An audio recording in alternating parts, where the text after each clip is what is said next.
Assalamualaikum warahmatullahi wabarakatuh. Innal hamdalillah nahmaduhu wa nasta'inuhu wa nastaghfiruh wa na'udzu billahi min syururi anfusina wa min sayyiati a'malina. May yahdihillahu fala mudilla lahu wa may yudlil fala hadiyalah. Asyhadu an la ilaha illallah wahdahu la syarika lahu wa anna Muhammadan abduhu wa rasuluh. Allahumma salli wa sallim wa barik ala nabiyyina wa uswatina wa qudwatina Muhammadin sallallahu alaihi wasallam wa ala alihi wa ashabihi wa azwajihi wa dzurriyyatihi wa man tabi'ahu bi ihsan ila yaumiddin wa ba'du.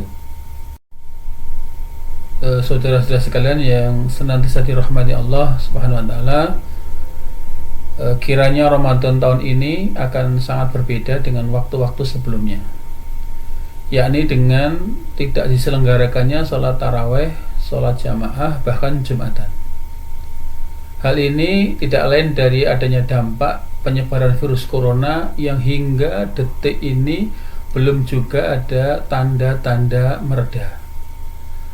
Maka demi kehati-hatian dan dalam rangka memutus mata rantai penyebarannya, dan juga dengan mengambil sebab-sebab yang disyariatkan serta mengikuti fatwa para ulama, instruksi umara, kita dihimbau untuk tidak keluar rumah dan menjaga jarak serta membatasi interaksi dengan sesama, baik di tempat umum maupun di tempat ibadah yang mulia.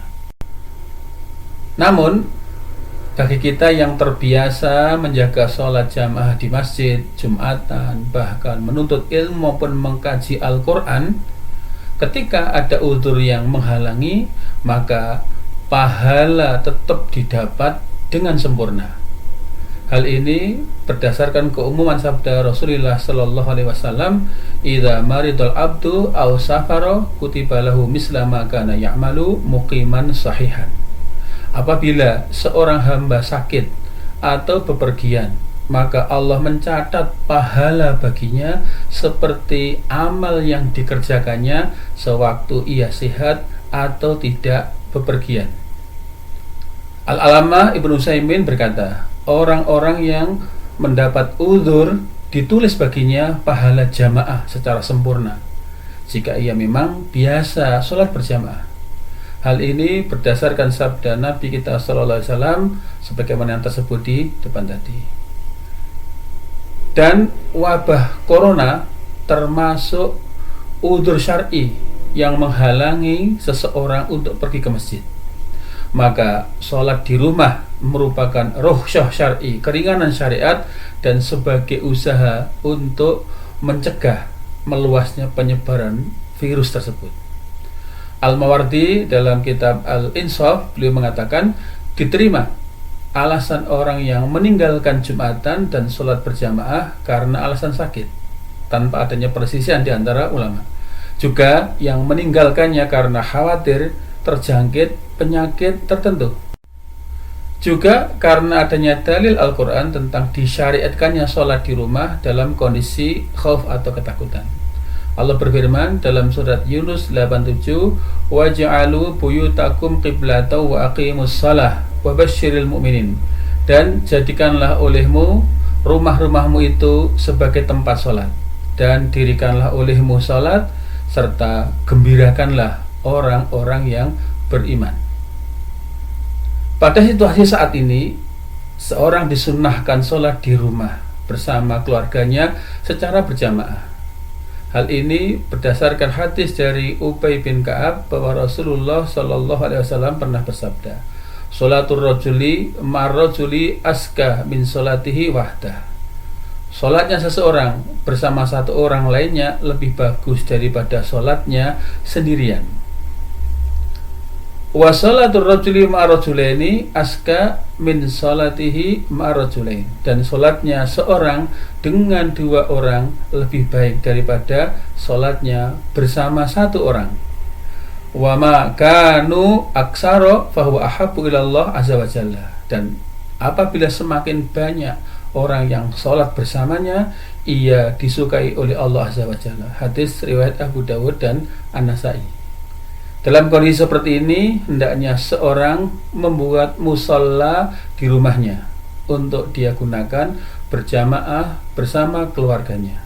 sebagaimana yang diriwayatkan oleh Imam Malik dalam kitab Muwatta bahwa Muhammad bin Ar-Rabi al-Ansari pernah menceritakan, sesungguhnya Itban bin Malik biasa mengimami kaumnya, sementara beliau adalah seorang yang buta. Maka beliau berkata kepada Rasulullah Sallallahu Alaihi Wasallam, wahai Rasulullah, sesungguhnya kondisinya gelap gulita dan banjir, sementara saya adalah orang yang buta. Maka tolong wahai Rasulullah, sholatlah engkau di rumahku di suatu tempat yang akan saya jadikan sebagai tempat sholat. Lalu Rasulullah Sallallahu Alaihi Wasallam datang dan bersabda, di mana tempat yang kau sukai? Maka ia menunjukkan pada Rasulullah suatu tempat di rumahnya, dan Rasulullah Sallallahu Alaihi Wasallam sholat di tempat tersebut. Hadis riwayat Imam Bukhari dan Muslim. Kemudian muncul pertanyaan, lalu bagaimana kedudukan hukum sholat tarawih yang dikerjakan di rumah? Bahwa sholat tarawih adalah amalan sunnah muakkadah untuk menghidupkan malam Ramadan, di mana Rasulullah menganjurkan kita untuk mengerjakannya sebagaimana dalam sabdanya, man qama ramadhana imanan wa ihtisaban ghufira lahu ma taqaddama min dzambi. Barang siapa yang qiyam Ramadan, mengerjakan salat di malam bulan Ramadan karena iman dan berharap pahala dari Allah, maka diampuni baginya dosa-dosa yang telah lalu. Dan para ulama telah ijma bahwa boleh mengerjakan sholat tarawih di rumah apabila mengerjakannya secara berjamaah di masjid akan menimbulkan masyakoh atau kesulitan atau bahkan berpotensi membahayakan bagi jamaah lainnya. Bahkan dalam kondisi seperti ini, yang afdol hendaklah dikerjakan di rumah masing-masing bersama keluarga. Para ahli ilmu menyebutkan bahwa hukum asal dari sholat-sholat sunnah termasuk taraweh itu lebih utama dikerjakan di rumah, dan hal ini berdasarkan dengan beberapa hadis yang sahih yang terkait dengannya. Di antaranya adalah sebagaimana riwayat Ibnu Umar bahwa Rasulullah Shallallahu Alaihi Wasallam pernah bersabda, ij'alu min salatikum fi buyutikum wala tattakhiduha qubura. Jadikanlah sebagian sholat kalian dikerjakan di rumah-rumah kalian, dan jangan jadikan ia sebagai kuburan. Hadis riwayat Imam Bukhari dan Muslim. Juga dari Zaid bin Sabit bahwa Rasulullah sallallahu alaihi wasallam pernah bersabda, "Fa'alaikum bis salati fi buyutikum, fa inna khaira salatil mar'i fi baitihi illa salatal maktubah." Salatlah kalian di rumah-rumah kalian, karena sebaik-baik salat seseorang adalah di rumahnya kecuali sholat fardu. Hadis riwayat Imam Bukhari dan Muslim. Dan Nabi Shallallahu Alaihi Wasallam telah mengerjakan sholat taraweh bersama para sahabatnya di beberapa malam bulan Ramadan. Namun beliau tidak melakukannya secara rutin karena khawatir akan dipahami sebagai sesuatu yang wajib dan memberatkan mereka, hingga beliau mengerjakannya di rumah. Diriwayatkan oleh Aisyah radhiyallahu anha bahwa Nabi sallallahu alaihi wasallam pernah bersabda, "Qad ra'aitum alladhi sana'tum falam yamna'ni minal khuruj ilaikum illa anni khasyitu an tufrada alaikum." Aku telah melihat apa yang kalian lakukan, dan tidak ada yang menghalangiku untuk keluar pada kalian selain aku khawatir hal ini akan menjadi wajib pada kalian. Hadis riwayat Imam Bukhari dan Muslim. Juga diriwayatkan dari Abu Dzar radhiyallahu an bahwa ketika hari keempat sebelum Ramadan, beliau Rasulullah tidak sholat bersama kami. Kemudian ketika hari ketiga sebelum Ramadan berakhir, maka beliau mengumpulkan keluarga dan istri-istri beliau dan bersama orang-orang. Kemudian beliau sholat bersama kami hingga kami khawatir tidak mendapatkan al-falah. Kemudian Jabir berkata kepada Abu Dzar, "Apakah itu al-falah?" Abu Dzar menjawab, "Al-falah adalah makan sahur." Kemudian beliau tidak lagi sholat bersama kami hingga akhir bulan yang tersisa. Alhamdulillah ala kulli hal bahwa corona di satu sisi membawa hikmah, menjadikan rumah-rumah kita penuh berkah, makmur dengan beragam amalan wajib maupun sunnah. Rumah kita menjadi ramai, tidak seperti kuburan, dengan berpuasa, sholat berjamaah, taraweh, bahkan tilawatul Quran.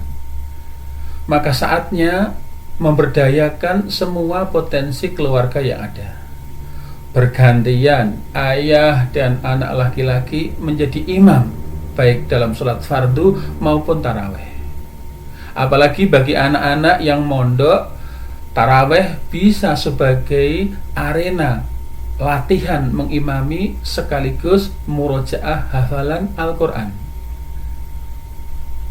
Taraweh dengan membaca 1 juz pada tiap malam hingga khatam dalam 1 bulan adalah rintisan pengalaman yang patut dicoba dan bisa menghadirkan suasana berbeda yang akan memberikan kesan qiyamul Ramadan ala Haramain yang sungguh sangat dirindukan. Sekiranya belum hafal Al-Quran secara keseluruhan, bisa disiasati dengan membacanya melalui mushaf Al-Quran. Diriwayatkan bahwa Zakwan Maula Aisyah apabila menjadi imam bagi Aisyah di waktu sholat dalam bulan Ramadan, beliau biasa membaca Al-Quran dari mushaf.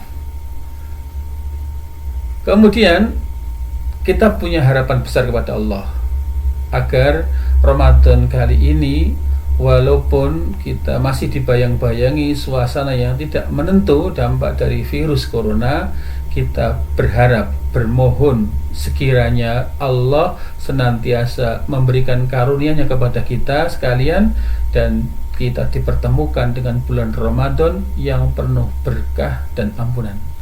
Diberikannya kita taufik agar kita mampu menjalankan siyam dan qiyam imanan wahtisaban hingga kita memperoleh derajat tertinggi di sisinya berupa ketakwaan dan dimasukkan ke surga yang penuh dengan kesejahteraan insya Allah. Semoga apa yang kita sampaikan ini benar-benar menumbuhkan semangat kita. Walaupun Ramadan dalam situasi lockdown, kita berharap agar Ramadan senantiasa hidup dan semoga kita mendapat keberkahannya. Amin ya dzal jalali wal ikram. Aqulu qouli hadza astaghfirullah li wa lakum innahu wal ghafurur rahim. Wassalamualaikum warahmatullahi wabarakatuh.